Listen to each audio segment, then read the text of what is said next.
Bonjour, un grand plaisir d'être avec vous. Je suis de Kaolack et j'ai grandi à Tivaouane. J'ai fait mes études primaires et jusqu'au brevet à Tivaouane. Après, je suis venu à Dakar pour mon baccalauréat. J'ai joué au Dakar Universitaire Club. J'ai commencé le basket assez tard. Puis après, j'ai eu l'occasion et l'opportunité d'aller en Tunisie d'abord et puis après en Amérique où j'ai joué à Washington DC, à l'University of the District of Columbia. J'ai été actif autour du basketball africain et sénégalais. J'ai toujours pris un intérêt particulier pour notre équipe nationale de basket. Nos chemins ont croisé beaucoup de jeunes joueurs sénégalais et aussi africains. Éventuellement, d'abord ma carrière dans le management du sport a commencé chez les Dallas Mavericks dans la saison 98-99 où je suis arrivé comme scout volontaire d'abord pour juste avoir un pied dans le milieu. On m'a offert l'opportunité de me prouver et de quand même gravir des échelons au niveau de la franchise des Mavericks, où j'étais devenu déjà, je suis passé de scout volontaire scout à plein temps, et puis après j'étais directeur du département scouting, et éventuellement j'étais directeur du player personnel. Et quand je quittais en 2010 pour ouvrir les bureaux de la NBA en Afrique du Sud, j'étais aussi le vice-président chargé de toutes nos opérations internationales chez les Dallas Mavericks.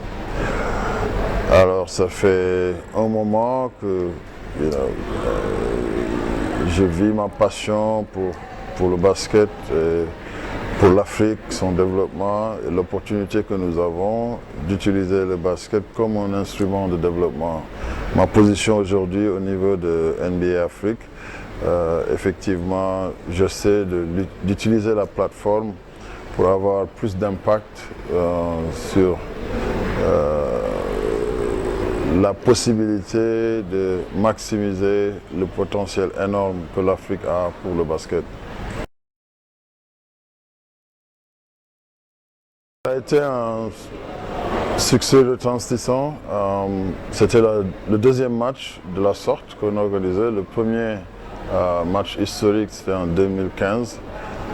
L'équipe d'Afrique contre une équipe du reste du monde, tous des joueurs NBA, pour vraiment célébrer la diversité que nous avons au niveau de la NBA, où 30% de nos joueurs viennent d'en dehors des États-Unis.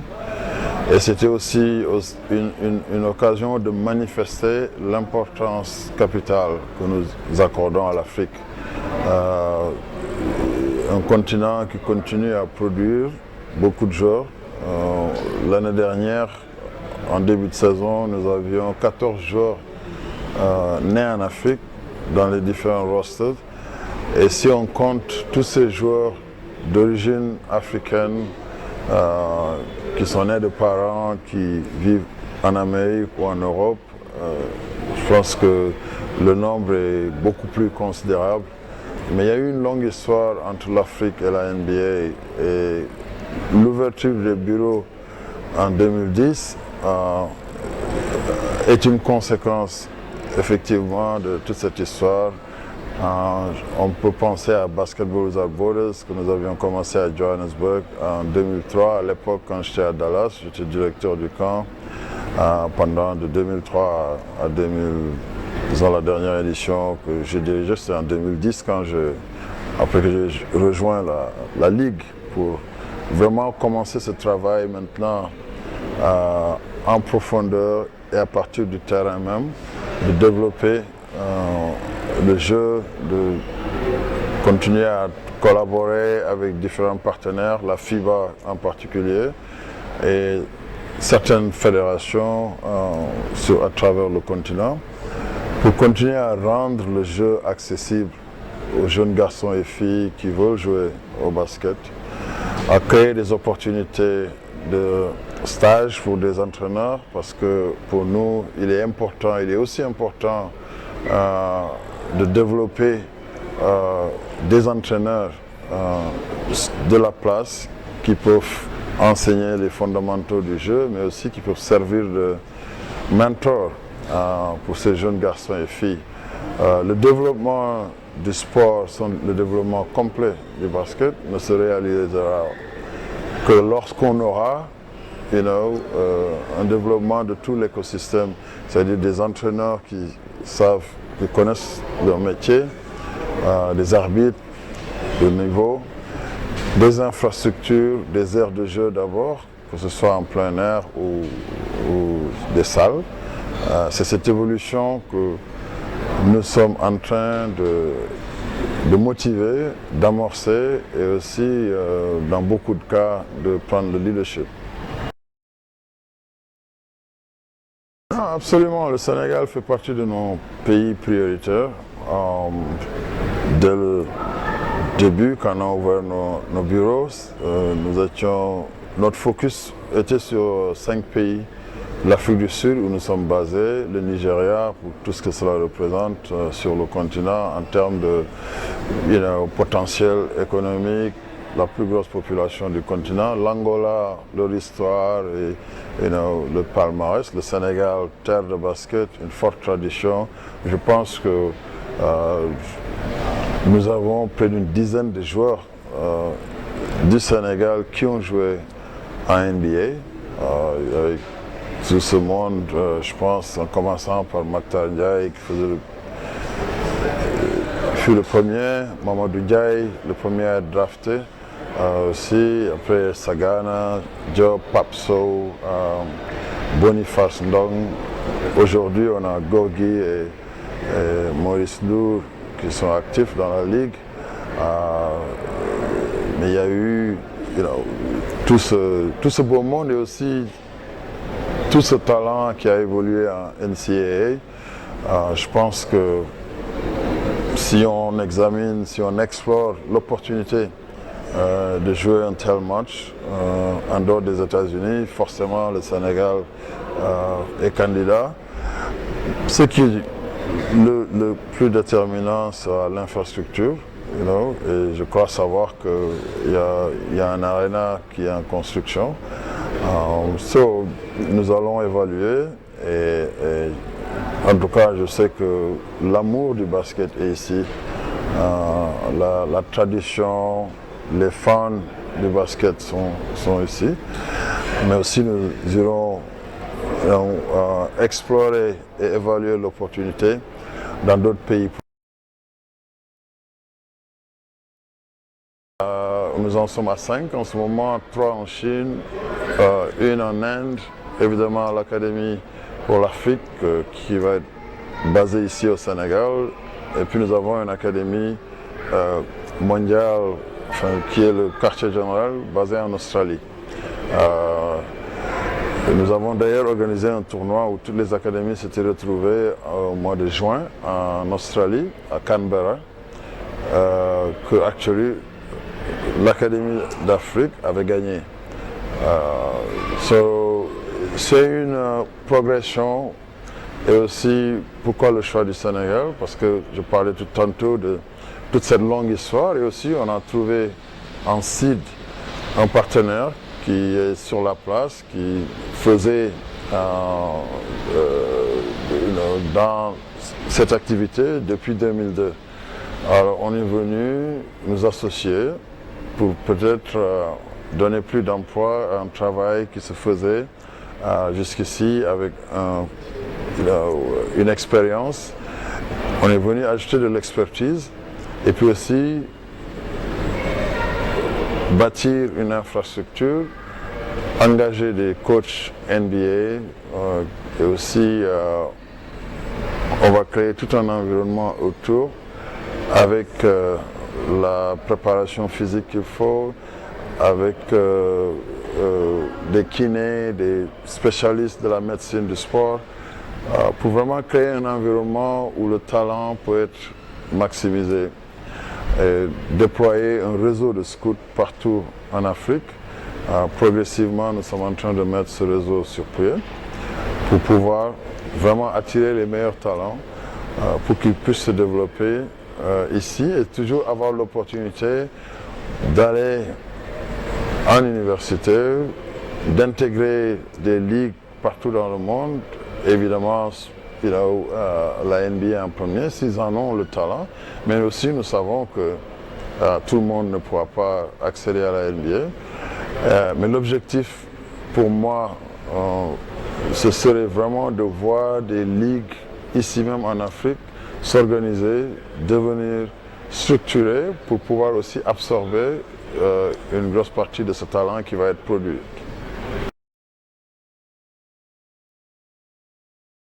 Je n'ai pas les stats en tête, mais c'est sûr qu'il y a eu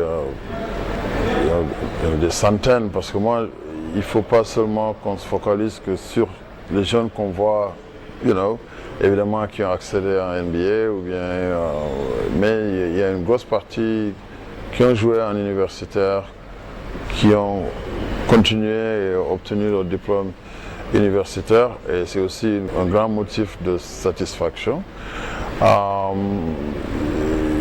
Mais ce qui s'est passé par exemple ces quelques dernières années, c'est que nous avons ouvert encore beaucoup plus large en ayant un programme after school avec des jeunes garçons de 5 ans à 17 ans, aussi bien chez les garçons que chez les filles, qui touchent des milliers de jeunes en ce moment. Et je pense que tendre l'opportunité, rendre le jeu plus accessible, et aussi un objectif que SEED a en commun avec NBA Afrique, NBA Africa, soit à travers des programmes comme Junior NBA, que nous sommes en train de répandre un peu partout en Afrique. Nous sommes aujourd'hui dans 11 pays et l'objectif c'est d'être partout en Afrique dans les 5 à 10 années à venir. Tout cela, ce sont des modèles que nous avons eu à d'abord appliquer au niveau de SEED et le travail qu'on a fait ici au Sénégal. C'est pourquoi le partenariat entre la NBA et SEED pour l'académie NBA Africa était naturel. Et ce qui est aussi intéressant, c'est que nous avons beaucoup de jeunes qui sont passés par SEED, qui reviennent maintenant pour prendre les reins et apporter leur pierre à l'édifice. Et c'est un des objectifs aussi que nous nous étions assignés. Moi j'ai énormément plaisir à voir cette équipe jouer parce qu'il y a un équilibre et puis surtout il y a une complicité que je sens chez les joueurs et je vois qu'ils se donnent plaisir, ils ont plaisir à jouer ensemble. Il y a une certaine alchimie qu'on ressent, il n'y a pas d'égoïsme. Je crois que chacun connaît son rôle et je vois qu'ils partagent la balle et je donne beaucoup de crédit. Évidemment, tout commence par le talent qui est sur le terrain. Nous avons des joueurs de niveau mondial, mais aussi je vois une organisation, des schémas de jeu qui sont mis sur pied, qui découlent d'un certain planning. Et aussi beaucoup de crédit doit être donné à l'entraîneur et son staff qui sont en train d'organiser tout ce talent de manière à maximiser ce qu'ils peuvent faire J'adore l'intensité défensive dont ils ont fait montre. Et aussi au niveau de l'attaque, la balle circule. On crée des positions de scorer, aussi bien à l'intérieur que loin du panier. Il y a un bon équilibre. Évidemment, il faudra juste qu'ils gardent la tête sur leurs épaules, de ne pas penser trop au finish, mais de prendre chaque match, jouer avec la même énergie et ce même esprit de complicité, de désir de jouer ensemble, de partager. C'est ce qui est le plus marquant. Évidemment, on a des joueurs très talentueux, comme je disais, des joueurs de niveau mondial. Évidemment, on pense à Gorgui, Maurice, mais les Mohamed Faye, que j'ai grand plaisir à revoir porter le maillot national. Les Antoine, des garçons comme Cheikh Boud, Amadi, toujours plein d'énergie, qui va protéger la raquette. Moi, je pense qu'il y a cet esprit-là, ce dynamisme, surtout dans la base arrière aussi, avec Anna, qui a vraiment beaucoup de poise, et Tierno qui peut accélérer ou aussi poser le jeu. Louis Adams qui est toujours plein d'énergie et plein de culot surtout. Je pense qu'il y a une dynamique très intéressante que, en tout cas, moi j'éprouve énormément de plaisir à voir se développer sur le terrain, et j'irai à Tunis aussi, Inch'Allah, pour continuer à soutenir l'équipe. Je mise toujours sur une équipe du Sénégal au top du podium, surtout en basketball. Nous en avons le talent, et je pense que ces garçons aussi sont très très focalisés. Pour avoir fréquenté l'équipe depuis très longtemps, je sais qu'il y a quelque chose qui se mijote, qui se construit, et il y a une bonne énergie, et en tout cas, tout ce qu'on peut, c'est leur continuer à les soutenir, leur souhaiter bonne chance, et que je pense que tout est possible, mais aussi c'est le sport. Il faut que, en tout cas, l'ambition y est, le désir, chez ces joueurs y est. Maintenant, on va voir ce que ça va donner. Je ne fais vraiment pas de distinction. Au-delà des garçons qui sont directement sortis de l'académie, je pense que quand même nous avons eu à croiser tous ces autres jeunes, que ce soit Louis Adams, Malay Ndoye d'abord. Bon, c'est vrai qu'il est parti avant l'émergence de l'académie. Tous ces garçons, on les soutient, on les supporte. On est de grands fans. J'ai toujours été un grand fan de l'énergie avec laquelle, la passion avec laquelle Amady Ndiaye joue au basket.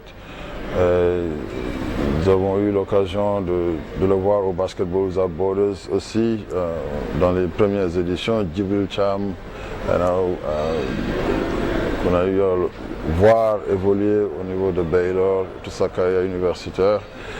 Et c'est pas le crédit, pour moi, il ne s'agit pas de parler des jeunes qui sont venus de telle partie. Ils sont tous des Sénégalais, ils sont tous extrêmement talentueux, ils sont tous en train de nous donner beaucoup de plaisir, et on supporte une équipe du Sénégal qui gagne. Mais fondamentalement, je pense que des commentaires pourront être faits par rapport à ces jeunes qui ont évolué ensemble. Mais moi, je pense que c'est surtout cet aspect. Quand ils grandissent ensemble, c'est la même génération. Il y a eu peut-être Mohamed, mais c'est sûr qu'ils se connaissent tous, Gorgui, Youssou, Tierno. J'ai grand plaisir à voir la transformation de Cheikh Boud, par exemple, je vois qu'il s'est bien occupé de son corps. Vraiment, c'est un véritable athlète maintenant. Mais toute l'équipe, je pense, pour moi, je suis tout le monde. On n'a pas de... je ne fais pas cette distinction.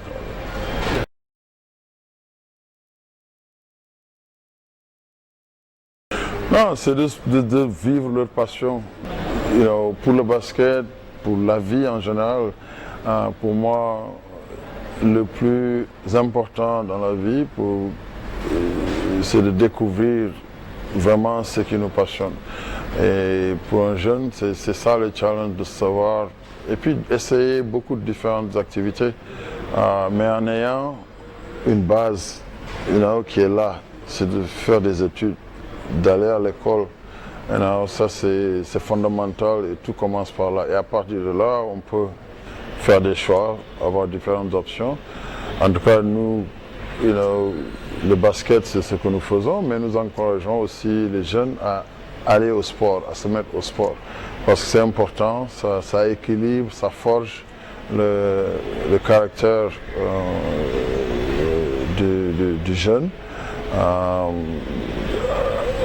Par rapport à ceux qui ont du potentiel, qui ont envie de jouer au basket, de toute façon, nous continuerons à essayer de créer des opportunités de participation dans le basket à travers des programmes comme Junior NBA, ou bien des programmes comme Seed Rise, que l'équipe de Seed est en train de développer. L'idée serait d'aller sur l'étendue du territoire. Évidemment, avec NBA Africa Academy, c'est le niveau où le talent exceptionnel qui mériterait d'intégrer va avoir l'opportunité de se développer, en tout cas dans une première phase, ici même sur le continent. Et aussi, il y aura plein de bonnes choses qui sont à l'horizon. Je n'ai aucun doute que des ligues professionnelles, fortes et structurées vont se développer sur le continent. L'infrastructure va continuer à se développer. Il y a beaucoup de discussions dans plusieurs pays par rapport à la construction de salles multifonctionnelles. Et je suis heureux de savoir que nous en aurons une bientôt ici au Sénégal. Et tout cela va contribuer à effectivement motiver et amener cet écosystème pour le business du sport à être une réalité ici même sur le continent.